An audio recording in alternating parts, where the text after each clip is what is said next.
Hello again, and I apologize for the lighting.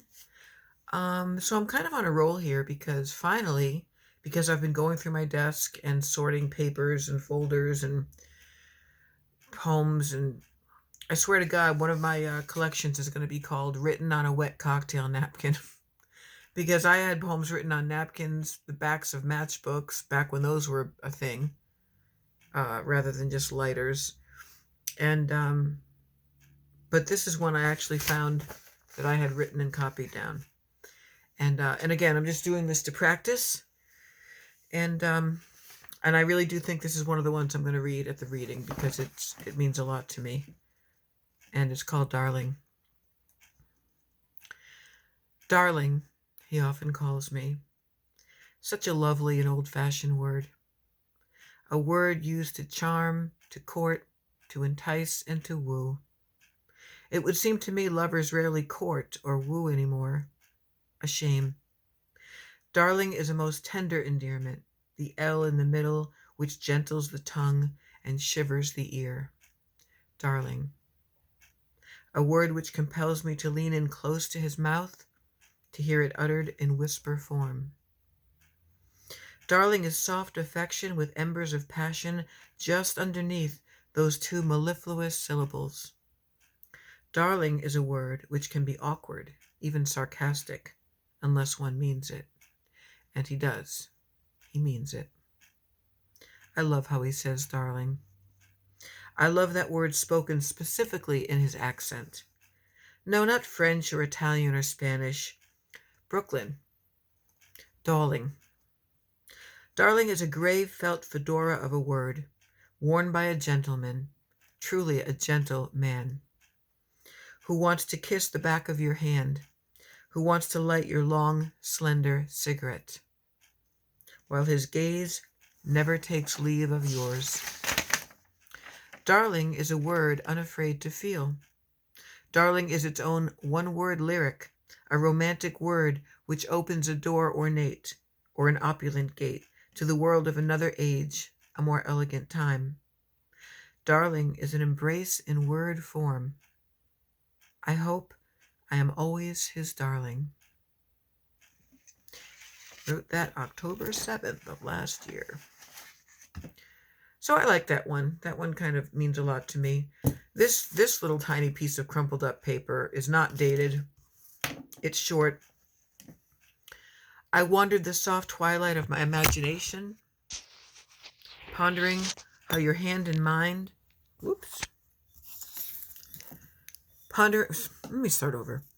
I wandered the soft twilight of my imagination, pondering how your hand in mine traces the map of my palm as we arrive at the destination of each other. And the lines soften, my hard edges blur. Love's sweet mercies and long-awaited tender grace tucks me in each night, caressing my face. Adjusting my blankets during soul's restless night, and with hope-strengthened wings, my morning takes flight. That's a nice short one, eh?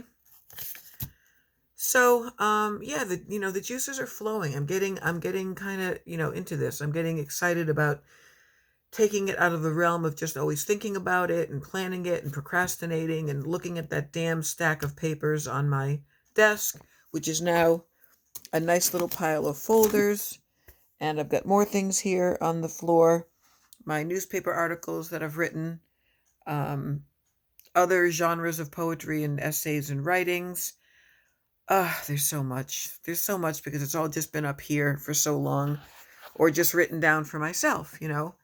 Um, I never wanted to believe I was that good. Whoa. Um, and maybe I'm not to every ear, but lately, more than lately, people have been telling me your shit is good and it has to get out there.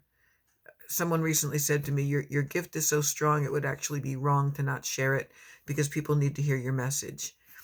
And I posted a poem recently on Facebook and I also put it on my personal writings blog, in which a friend of mine who actually lost her daughter, and she's a lovely woman. I worked with her a couple years ago, one on one, in like a a writing seminar in the city. We were paired up together. We've been friends ever since, but she's been working through her grief for years, and it's been really, really, really hard on her. And we keep in touch on Facebook. But anyway, she logged on to my writings page, and she said, I was comforted and inspired by your poem. I felt it, and I felt like it was written just for me. So thank you. I'm like, wow. If I can write something that, doesn't quote sound good, but like someone can feel and it helps them to like heal, that's amazing to me. That's very humbling. So I might read Darling because I don't want to just read angry poems about the cult and my mother. Um, at the last open mic I went to, when I only read a couple, I read one about my second disastrous marriage called X. And then I wrote about how I fell in love with Michael, my therapist. And people liked them. They liked them a lot. And that's why I got invited back. So this is going to be a gas. I mean, this is going to be a trip. This is going to be wild. It's not like it's a big crowd. I mean, it's not like freaking Madison Square Garden. It's going to be maybe, I don't know, 40 or 50 people in a room. Not just poets, but like people acting things out and people um, singing and playing guitar and playing piano and doing their original music and stuff. God almighty. I thought when you get older, your boobs are supposed to get like smaller. Everything I wear lately, I'm like, I better pin this. I better put sometimes I put like an earring stud instead of a pin, and then at least it looks like a little bling. So that's it, you guys. I finally read you a poem. I keep saying I'm going to read you my poems on YouTube, but that was Darling. And that was the other little thing, which I wrote years and years and years ago. And that's it for now. Look at my laundry in the back. No class. Peace out.